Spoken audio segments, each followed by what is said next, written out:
Okay, so today we're going to be talking about something that is sort of big on my mind. Oftentimes, when I get into a mental rut, I need to find a way to get out of that rut. So ruts can last anywhere from an hour to days to months to years, depending on if you have clinical depression or something along those lines, or anxiety, or any just increased stressor in your life. Sometimes you can just feel like you're in a big rut and you can't get out of it because the deeper that rut is, obviously, the more stressful it becomes to even be there. So it tends to dig itself even deeper. So our goal here is to figure out and let you know exactly what we do to get out of ruts when it comes to our situations and what we've experienced before.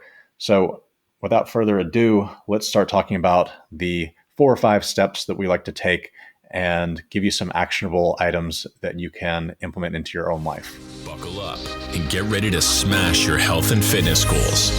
This is FortitudeRx Radio, bringing you engaging conversations that inspire you to take action and take control. Physical and mental resilience, strength, nutrition, rehab, mindset, and more. We've got the prescription. This is FortitudeRx Radio. Here are your hosts, Tyler Campbell and Les Kais.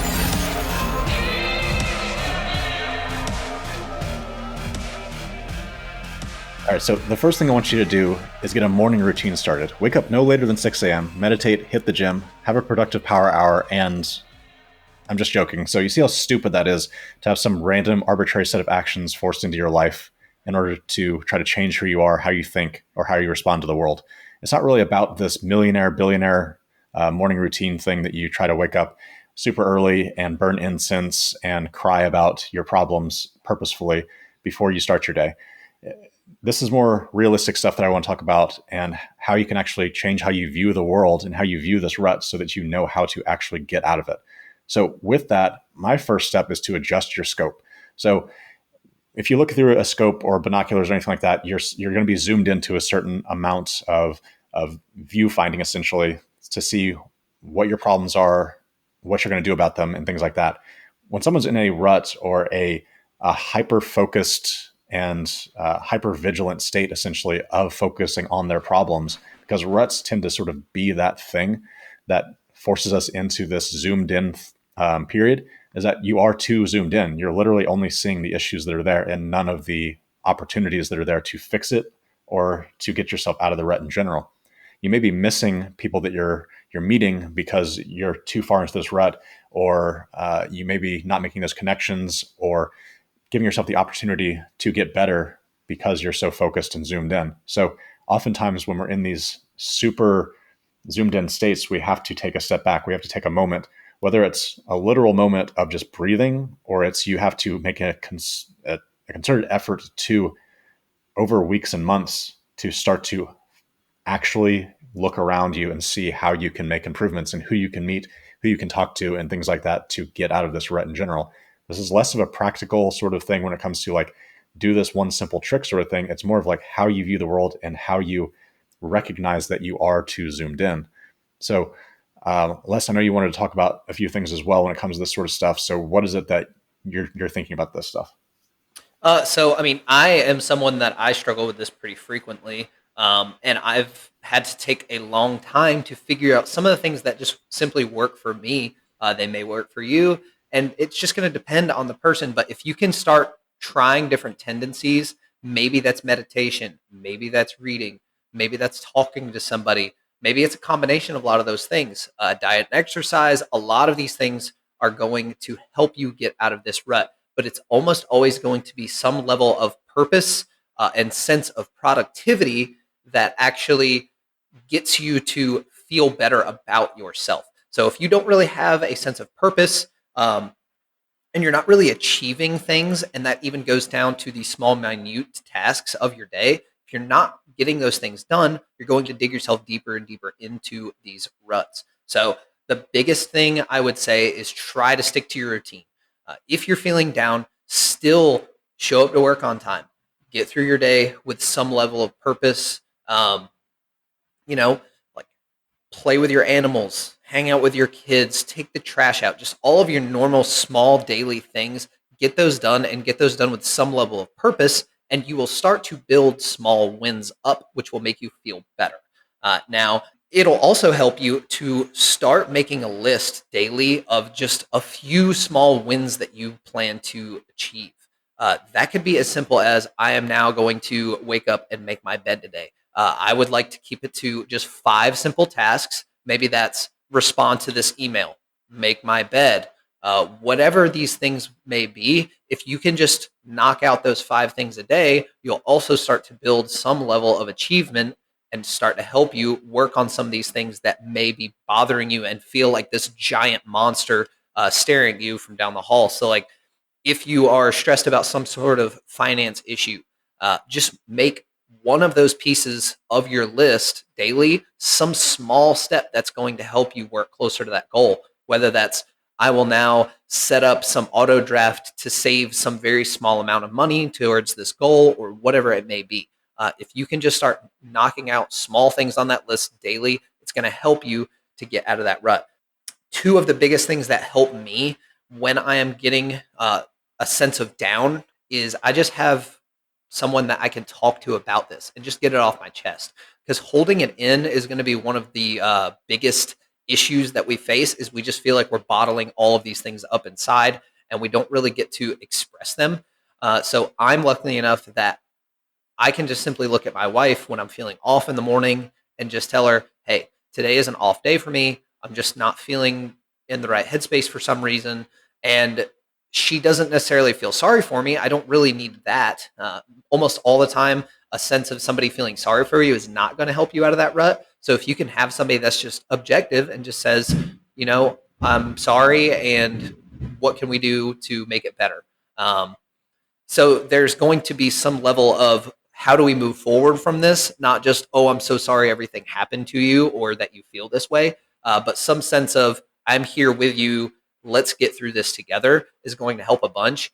And then the other thing that helps me a bunch is I just simply put in headphones, listen to some sort of podcast, whether that's talking about something that I may enjoy or something that's a mental development podcast.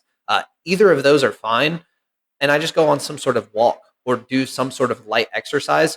Just the feeling of moving around and listening to the words of whoever it is, whatever they're talking about, it just starts to put me in this state of thought and not anxiety. And once I start to get in this sense of like almost like a meditative state, I can start to work through these things in my head and feel like actually working on them instead of just feeling defeated by them. And so we're not here to define how deep your rut is. Some people listening to this may have something that is like, I struggle to just follow my diet sort of rut, and it makes me feel somewhat bad, but that's really it. It doesn't affect their life deeply, like a clinical depression or something deeper than that even. So if you have something where it's like you can't even physically get out of bed sort of rut that you're in, or depression that is keeping you from moving, then you have to find someone to talk to that's a professional in that instance and stuff like that. You have to figure out what it is that's going to get you that first tiny win. And sometimes it's impossible to even get on your computer and set that appointment because you're so much in that rut. So again, we're not here to define how deep this rut is. We're here to tell you the steps that you need to take regardless of the depth of the rut. And part of that is going to be, one, setting the idea of whatever that small win is for you, however you define that, and actually trying to meet it one by one, baby steps sort of thing, no matter where you are in this process. And that it may be that you literally get up out of bed and go eat breakfast today, as opposed to not moving at all day. So sometimes these things are much deeper than what we might be mentioning, but we're talking about in the mid-range of things where we're not talking about getting psychological help necessarily. So just as an aside and as a contextual idea there of, if you are someone who can get out of bed and can still go to work and stuff like that, but you feel down and out, these are the things that are going to help you out with that. So as Les mentioned, with talking to someone, get that help if you absolutely need it, and talk to people that are going to help you out and not just feel sorry for you. We've talked about that in a previous episode, and that's just a super important concept to understand, is that you want someone who's going to help you figure it out. Even if you just want someone to vent to, that's fine. But we do need to take steps forward from that venting. If it helps you get it off your chest and therefore you get to feel better about it and start moving, awesome, whatever it takes. So the next step that I sort of like to talk about when it comes to mental ruts is finding neutrality. And so when I talk about neutrality, it flies in the face of the always be happy meme of the sort of mindset stuff that is floating around all the time, and that just be positive, life is good, whatever sort of thing. Life is good, but it's not always awesome, and sometimes it's bad. So it's going to meet somewhere in the middle. We're going to be neutral at some point, and it's good to be neutral more than it is good to be overly positive. Obviously, the worst thing would be to be overly pessimistic and not see anything that's good in the world or anything like that. But being overly positive makes you sort of avoid the issues that there really are that you need to handle before they become actual problems. And then suddenly you're thrust into this rut that you can't stay positive no matter what. With regards to that, I think that one of the ideas that is super popular right now because of authors like Ryan Holiday is Stoicism.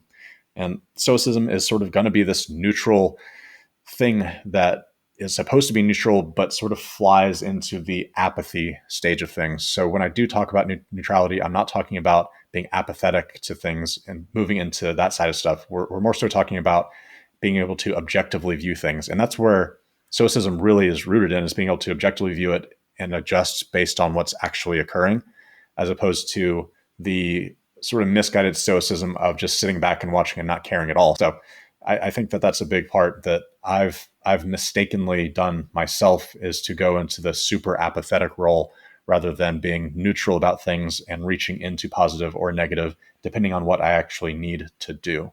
Yeah, and I think there's also a big issue where a lot of people think that happiness and euphoric are the same. So when you are, on the beach, on vacation, and you have this euphoric sense of relief and joy, and you want to stay there forever, that is more of a higher level euphoric sense. We don't get to live life in a euphoric state all the time. If we could, then it would basically be heaven and there would be no issues. So chasing after that euphoric feeling is a very common issue, and people will feel as though they're not euphoric, they aren't happy, they are now down. Happy is almost, in my opinion, that stoic state where I am okay, everything is fine. I might not be like jumping with joy at everything, but I feel safe, I feel comfortable. That would be what I would define as happy. Euphoric is those very high points of life that you don't necessarily feel like you want to escape from, and we chase after that all the time. And when we can't achieve that state all the time, we tend to dip back down into that rut. So if you can understand that the happy state, that neutral state, that's what we're aiming for, and that's where you're going to spend the bulk of your life, and really lean into that and not search for all of these euphoric things, you're going to be able to stay out of these ruts a lot easier. Yeah, and part of happiness is going to be seeking and striving to achieve goals. And people often reach the goals. I think that, Tim Grover speaks about this frequently in Winning and Relentless, about how when you reach a goal, you don't necessarily feel euphoria, because the whole point was never to necessarily get that goal. It was the process of getting there. And winning is the process, essentially. And you may eventually get to that point of goal setting, but the next thing that happens is you look beyond that to the next thing. So it's never expect to be in some euphoric state just because you reach a goal. It's an important thing that you need to take the process for what it is and enjoy the process, because part of it is going to be how you handle the stress of that. And if you can handle that better, you're going to be neutral and happy as a result. Yeah, and I think that people are always making the mistake of saying, when this happens, I'll be happy, or when I get this, I'll be happy, so on and so forth. So they're always thinking about that end goal instead of actually living in the moment and appreciating the process of what they're trying to achieve. I actually remember I was coaching at my first major competition, and Perseus, one of my athletes, he went for a 900 squat at 275, and it was actually the world record at the time, and he got it. And I remember having about 5 seconds of that euphoric feeling of, wow, I just accomplished this. We just did this together, and I felt really good.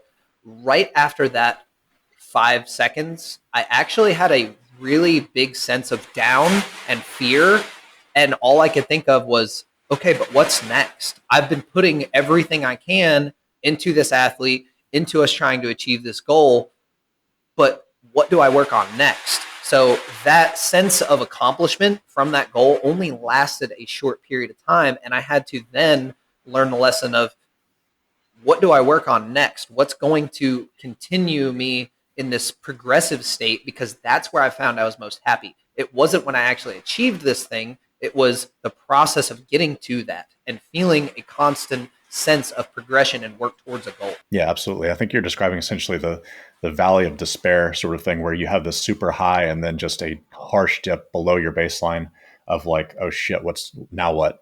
And it comes with a rebound itself into like okay again, but it almost always comes with that deep dip down after something big happens. And it's almost, I don't know if it's necessarily a psychological thing versus a sociological thing or something like that, or it could be a hormonal thing where it's a rebound of hormones and whatever brain chemistry is occurring to self-regulate, and it just sort of overshoots a little bit as well. So there's stuff there that's probably happening internally as well as just your thoughts that you're taking. So when you have these things, it's not that you need to like make sure you back off from that feeling to make sure you don't dip down again. Just be realistic with what you're experiencing and try not to act like now that something good has happened, I'm going to be happy forever. Exactly. So the next step that I have here essentially is that, well, let me go back a second. The first two things that I mentioned essentially, so adjusting the scope and this neutrality, which we've talked about in depth now at this point, those are really like these metaphysical ideas that are sort of long lasting, and over the course of time, you have to figure out how to do that for yourself. And it's hard to be super practical with that necessarily when it comes to tips and tricks. So from a very practical standpoint, something that helps me a lot when it comes to a moment in time, an actual individual day of figuring out ruts and figuring out how to move on from them, is to have some sort of mantra that grounds you. So grounding is something that is taught in psychology, if you've ever been in any psychotherapy or anything along those lines. So grounding is one of those things where you try to focus on the color of something in a room or count backwards from whatever. All that sort of stuff is grounding in general, to just focus on one thing that is real in the time that you're in it. And mantras for me help me ground, essentially, is what I'm saying. The mantra that I like to use is kind of goofy, so stick with me for a second here. So consider that there's someone out there that's controlling your anxiety, your depression, your mood swings, brain fog, mental fatigue, whatever it may be. A simulator, having fun, turning knobs, or challenging you to beat this game, that sort of thing. So the idea of we're in a simulation. Suspend your disbelief for a moment and say that's the case. What I like to say is beat the simulation as my mantra, because I like to think about it as someone just turning knobs, because this always sort of comes randomly for me, in that I might not have any issues going on really, but suddenly this day, someone's turned that knob way up on depression or anxiety, and now I have to beat that. So what that does for me is when I say that to myself, it grounds me, it brings me back to I want to say reality, but it's not really, because I'm thinking about it as a sort of a joke simulation thing, but it's almost like take a step back from reality even at all and see it for what it is, as it's fine. Something's occurring in my brain, whatever it may be, doesn't necessarily matter, but I need to figure out how to look at the whole picture away from myself to figure that out. And that's kind of how I like to think of meditation myself anyway. As you mentioned earlier, you might have something where you're meditating as a result of listening to a podcast or walking outside. The way I view meditation myself is taking my entire being in my head and looking at it as this ball in my mind, essentially.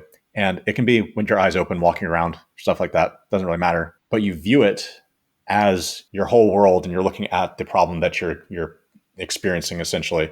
And I, in my mind, physically push it away so that I'm now getting rid of it. Or you can think not now, or anything along those lines that will keep you viewing your problem from a third party perspective, as opposed to living the first party perspective. So that allows you to be more objective with what you're seeing. It grounds you, and it makes you be able to sort of figure out what's going on and how to resolve the issue in the moment. Yeah, and I like to do a lot of reflection on the current issues that I have. So sometimes I'll just put things in the perspective of, I understand the problems that I'm going through that are putting me in this rut, and there are much larger battles to fight out there in the world. I am very blessed, and I try to take a moment and count my blessings when I am in these ruts, because it's not as if I'm in a situation where I step out of my front porch and there's a sniper in the bushes ready to take me out, whereas that's actually the case in some parts of the world. So is my current situation a life or death situation that's like putting me in this rut? No, not necessarily. So it's probably something that I can overcome myself by just changing the way I think about things. So just taking a step back and just taking a moment to appreciate your significant other, the birds and the trees, whatever it is, just taking a small moment to reflect and appreciate the beautiful things around you can help in these instances. Another thing I kind of want to get into is just simply your vocabulary. If you can just watch the words that you use and pay attention to your vocabulary when you're in these down periods, most likely you're using a lot of words with negative connotations. And saying can't, don't, won't, wish, things like that can kind of keep you in this cyclical thing where you're always feeling the same things. So if you can just start to be conscious of your vocabulary and think of words as the rudder that's steering the boat that is your life, and use words like I will, I do, I completed, I accomplished. Just using words that have positive affirmations, you can simply say the same thing and just reword the vocabulary of it, and it'll start to steer that boat towards a more positive direction. Yeah, and I think that the positive affirmation thing has probably been misunderstood by a lot of people in that, like, you're supposed to look in a mirror and tell yourself that you're a lion or something like that and hang up lion posters or something. And it's really more about just affirming that you can do the thing you need to do, and therefore you're going to do it. And same thing with gratitude, journaling, and things along those lines. You can just be appreciative of what you have without thinking like, oh, my life is, not horrifying, so therefore I should feel better, because that's one of those arguments that you'd hear from like a parent that would be like, there's starving children in Africa, you should eat your food. And it doesn't really match up with reality, because you're still having an issue that you need to resolve. And you don't resolve it by saying other people have it worse necessarily, but you do resolve it by being gracious for what you have and seeing that more often, as opposed to just saying, I feel bad, but I have things, therefore I'm good. It's more just over time, seeing it more often and making it easier to see it. The more you can sort of experience the gratitude of having something, the easier it is for you to be gracious, essentially. Absolutely. And it takes practice. You have to compare and contrast very frequently. Like you said, it's not like you just automatically can think, oh, well, someone has it worse than me, so I'm good.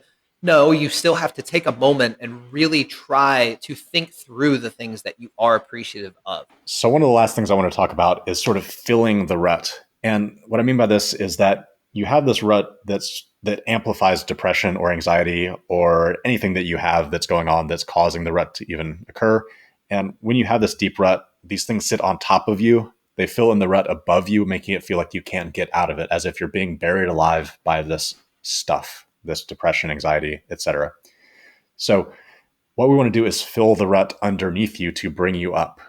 So doing that is setting goals and then doing the small wins to start to grow towards those goals, setting yourself up for giving more things to more people, more of the knowledge that you have, more of the talents that you have. All this sort of stuff is stuff that you can give to other people and increase your likelihood of reaching your goals as a result of those things. And at that point, you find meaning in your life that is way more purposeful, way more fulfilling, and therefore all this stuff fills up underneath you to raise you up to the level of the ground, essentially, when it comes to the rut, and you are better from there. If you have clinical depression or anything along those lines, you know that that doesn't necessarily just go away. It's not something that's truly fixable unless it's an actual brain chemical issue that does get resolved with medication, but it's still very hard to resolve that because it takes multiple attempts and multiple types and dosages and things like that most of the time. So in the meantime, what these things do for you is it minimizes the chunk of your life that is the depression or is the rut itself. So if you fill your life up with other things that aren't that part of your life, that becomes a proportionally smaller part of it. Of course, I'm not a psychologist or anything like that. I just know from experience that when I'm doing more outside of that feeling, I do better handling a now smaller part of my life that is depression. Absolutely. I can honestly attest to whenever I am feeling at my lowest, if I push myself more, it almost immediately will get me through that rut faster. So the more I challenge myself when I am down and the more I can accomplish when I'm down, the easier it is to accomplish things when I feel up. Definitely. And part of what I like to think about here is boosting my stats for this. And the way I like to think about this is essentially like video game character development, where you are building up your super character with speed, strength, stamina, whatever sort of stuff that you do in video games to make them better at what they're doing in the game.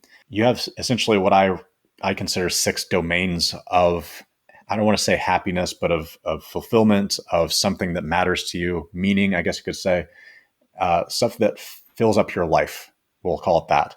And these stats to me are family, friends, health, wealth, knowledge, and charity. So those are 6 things that we can work on at any point in time in our day or life to improve and fill ourselves up underneath that rut to improve our situation, essentially. And so with those things, what you need to do is focus on all 6 areas, but only in a way that actually matters to you. So if wealth absolutely doesn't matter at all to you, that means that your wealth meter is on a different scale than someone else's, in that you just need to reach feeling okay with your bills and things like that. Wealth can be that, or it can be, I want to make $1 million. So it just, these things all are scalable and depend on who you are and what matters to you. But all these different domains need to be constantly sort of worked on a little bit here and there. And if you can fill them up all the way up, then you're good in that one. Focus on other things. But if you ignore any of these things, that's when you start getting more stress, more of a rut. All that sort of stuff is going to fill in on top of you. So working on each of these individual areas daily, an easy way to do this would be like, read a book and help a friend with something. So that's going to be knowledge plus friends plus charity. It's all this sort of stuff you can do for cook a healthy meal with your family or your friends, health, family, friends right there. You could invest in a course on the passion of yours to improve your skills and sell those skills. So that's knowledge and wealth. There's all kinds of things you can do. You just have to come up with things and be creative on stuff that you'll enjoy doing so that you are more likely to actually do it. That's the biggest thing for me, is sort of filling up these domains of health and wellness and life and making sure that you're attacking each one. Because Lord knows I am not great at all these things, but I definitely have the picture in my mind of what to do with them. And that's kind of the first step with this stuff. Yeah, and I think it's important to note that you do need to try a lot of these different things. Come up with ideas. Try a new hobby, whatever it may be. And if it doesn't work and it doesn't help, then just make a note that, okay, that didn't cut it. And when you find some of these traits, habits, tasks, whatever, you find some of these things that do help you through this rut, even if it's just by 2%, make a note of that and start to find some of those habits that help you get out of this. I think it's also important to note that working on this stuff doesn't mean that like pain goes away. It just means that you get better at dealing with the pain that you're experiencing. So it's not that we're trying to eliminate these ruts. It's just that we're trying to make ourselves tough enough to handle them when they later arrive. Yeah, and we're trying to make it so that when those ruts do come up, they don't stick around to get dug deeper and deeper. Exactly. So the last part of this is really just that you need to move and eat well. We're obviously a fitness and diet and health coaching company and podcast here. So, as a physical therapist, our motto is essentially movement is medicine, but it really significantly actually is better than most medications when it comes to depression, anxiety, diabetes, high cholesterol, et cetera, erectile dysfunction, inflammation. Everything is heavily, heavily impacted by exercise positively. So people that exercise are in a vastly greater position to avoid all-cause mortality than those who do not exercise. So if you're one of these people that does not exercise, you have to just go fucking do it. Like, exercise. Do whatever the thing is that gets your heart rate up. If it's cardio, if it's weightlifting, whatever it is, if you're not doing it, you have to do something. Whatever it is that will keep you moving and keep you going and get you healthier is going to be what you need to actually do. And same thing goes with diet. If you're struggling with that, take baby steps towards improving yourself with whole foods and micronutrient dense things. Stuff like that is going to be actually impactful when it comes to your mental health, because of having some sense of control over your diet, as opposed to having the, I don't know how like weird I want to get with the obey sort of thing from whatever the movie is with the lizard people and stuff like that. Like you listen to a McDonald's commercial and then like a day later you want McDonald's sort of stuff. You have to take control over your thoughts and your actions. And part of that is like, stop listening to prescription drug commercials or the chiropractor down the street or McDonald's or Coca-Cola or all these people that are literally trying to get you to buy their shit. Yeah. Listen back on our last podcast talking about that stuff. Yeah. So we won't go off on that tangent again, but please, for the love of God, control yourself and you'll have a much better chance of getting out of a rut because you'll have the sense of control. A lot of these ruts are sort of a loss of control of something somewhere. So regaining that is a big part of this as well. I want to talk about in a later podcast, like the mindset and like how you're working out can affect you. But paying attention to that too is also important. Just like as a simple example, I know for me, I typically train 5 or 6 times through the week, but 2 of those days need to be my headphones are in, I'm listening to angry music, and I'm blowing off steam type workouts. So if you can kind of find some like habits that help you like in the gym as well, that are going to help you and not hurt you. Because I have had instances where I'm trying to blast heavy music and train hard and heavy 5 times a week when I'm in these mental ruts, and it actually just makes my rut worse. I might get injured, so on and so forth. But I know if I consistently have 2 really hard, intense workouts a week, but then the other workouts I'm kind of on cruise control and I'm just trying to feel good and feel up. If I can maintain that in my schedule, it'll help me stay out of these ruts. Absolutely. Yeah, I think you mentioned earlier the routine part of this, and that it's a big part of it just because it's your baseline thing to do. And if you stop doing your routine, you're going to be missing parts of your life that were otherwise there. So to quickly summarize this, step 1 is to adjust your scope and look at things from a different viewpoint. Zoom out from what you're focused on. If you can, see the opportunities for what they are, see the people that you may be able to speak to so that you can be more prepared and more supported by people that care about you and want to help. And you want to stay as neutral as you can to maintain a sense of objectivity when it comes to the stuff that's happening to you or the stuff that you need to do, so that there's not as much emotion attached to it that's negative. And then you're going to come up with some sort of mantra or some sort of meditation that grounds you, that allows you to step back into the third party sort of view, as opposed to just living in the experience itself and hating it, basically. So from there, fill the rut with those 6 domains I mentioned and try to build yourself up from underneath to get yourself out of the rut, instead of allowing that depression and anxiety to fill on top of you and make it feel like you're suffocating in this rut. And again, exercise, diet, awesome stuff. We don't need to go into that any further. But that is it from FortitudeRx Radio. We hope this is helpful, and let us know if we can help you in any other way. Thanks for tuning in to another episode of FortitudeRx Radio. You're officially one step closer to conquering your goals and living your best life. For more info or to connect with your hosts, check out FortitudeRx.com. We'll see you next time.